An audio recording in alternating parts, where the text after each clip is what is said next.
Aujourd'hui, nous allons voir qu'il est capital de pardonner. Vous savez, bien-aimés, dans la vie, il y a des choses qui sont plus ou moins importantes. Il y a des choses prioritaires et des choses secondaires, puis de la même manière que dans notre organisme, même si on nous enlève l'appendicite, on peut continuer à vivre. Par contre, le cœur est essentiel. Il y a des éléments, des organes essentiels à notre vie. Certains peuvent être enlevés et coupés, mais on va continuer à vivre. Le pardon est essentiel. Pour un chrétien, le pardon est fondamental. Et j'aimerais voir avec vous 5 raisons de pardonner les offenses. Parce que nous allons tous un jour être offensés par quelqu'un qui l'aura fait volontairement ou pas d'ailleurs, et nous devrons réagir spirituellement comme notre Seigneur. Premièrement, nous devons pardonner parce que Dieu nous a pardonné toutes nos offenses. Si Dieu nous a pardonné, à nous qui sommes des pécheurs, tous, pourquoi nous ne pardonnerions pas ceux qui ont péché contre nous? Nous ne sommes pas plus grands que Dieu. Dieu nous a pardonné bien plus que ce que les gens ont pu nous faire. N'oublions pas que pour le pardon, Dieu a donné Jésus. Jésus a subi une humiliation atroce. Il a subi l'ignominie. Il a été mis au rang des malfaiteurs. On a blasphémé contre lui, on s'est moqué de lui, on l'a tapé, on lui a craché au visage. Tout cela pour que nous puissions être pardonnés, tout cela à cause de nos offenses, de mes offenses. Si Christ a été capable de faire cela pour moi, à combien plus forte raison? Parce que je suis son fils, eh bien moi aussi je dois marcher dans le pardon. Colossiens 3,13 dit « Supportez-vous les uns les autres, et si l'un a sujet de se plaindre de l'autre, pardonnez-vous réciproquement, de même que Christ vous a pardonné, pardonnez-vous aussi. » Pardonnons comme le Seigneur Jésus lui-même nous a pardonné.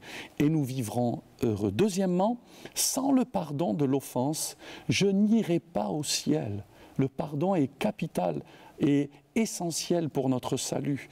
Jésus dira dans Matthieu 6, et au verset 15, « Mais si vous ne pardonnez aux hommes, votre Père ne vous pardonnera pas non plus vos offenses. » C'est très clair. Si nous ne pardonnons pas ceux qui nous ont offensés, nous fermons la porte au pardon de Dieu envers nous. Si vous voulez aller au ciel, pardonnez, relâchez, ne gardez pas de rancune dans votre cœur à l'égard de ceux qui vous ont blessés. C'est essentiel et capital pour votre salut. Numéro 3, le manque de pardon, c'est quelque chose qui nous empoisonne et nous détruit de l'intérieur. J'ai entendu le témoignage, et c'est prouvé scientifiquement, il y a une méduse, une certaine méduse qui mange des escargots, mais dont la coquille est dure. Et une fois que l'escargot a été ingéré et il n'est pas digéré, l'escargot évolue ainsi dans la méduse et la mange, la ronge de l'intérieur et la détruit au final. Combien sont parfois détruits de l'intérieur par l'escargot du non-pardon? Ils se font bouffer, ronger de l'intérieur. Alors ça ne se voit pas peut-être extérieurement, mais à l'intérieur, il y a un problème non réglé. Et finalement, l'escargot du non-pardon est là et empoisonne et détruit leur existence et mange les tissus de la méduse et elle est complètement ensuite anéantie. Eh bien, pardonnez, ne laissez pas le non-pardon, parce que le non-pardon est destructeur. C'est également un poison et une bombe à retardement. Et tout ce qui n'est pas réglé aujourd'hui, demain il faudra le traiter. Ne tardez pas, allez au pied du Seigneur, pardonnez comme le Seigneur vous a pardonné. Numéro 4, le non-pardon est une porte ouverte à Satan.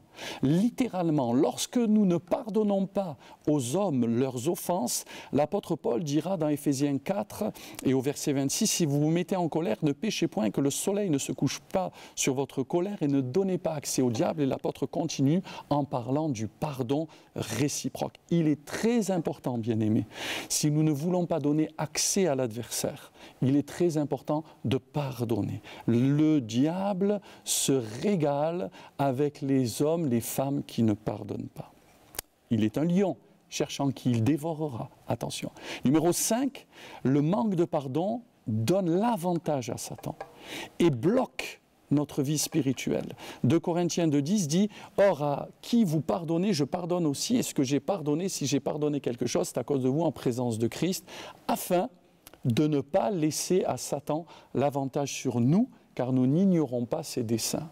Il ne faudrait pas que Satan ait de l'avantage sur notre vie à cause du non-pardon. Aujourd'hui, je ne sais pas ce que tu as subi. C'est peut-être très grave. Tu as peut-être subi des outrages, des injustices, des abus verbaux, sexuels, que sais-je. Mais ce que je sais, c'est que si tu vas auprès du Seigneur, le pardon se trouve en abondance, nous dit la parole de Dieu. Et ainsi, tu pourras expérimenter la délivrance personnelle. Et tu pourras à ton tour, puisque tu seras restauré, pardonner ceux qui ont pu t'offenser, parce que tu pourras prier pour ces bien-aimés, tu pourras les bénir. Et la Bible dit même que la perfection, c'est d'aimer nos ennemis. Alors que Dieu te bénisse, et j'espère que tu auras un cœur de pardon pour ton propre bonheur. Sois béni.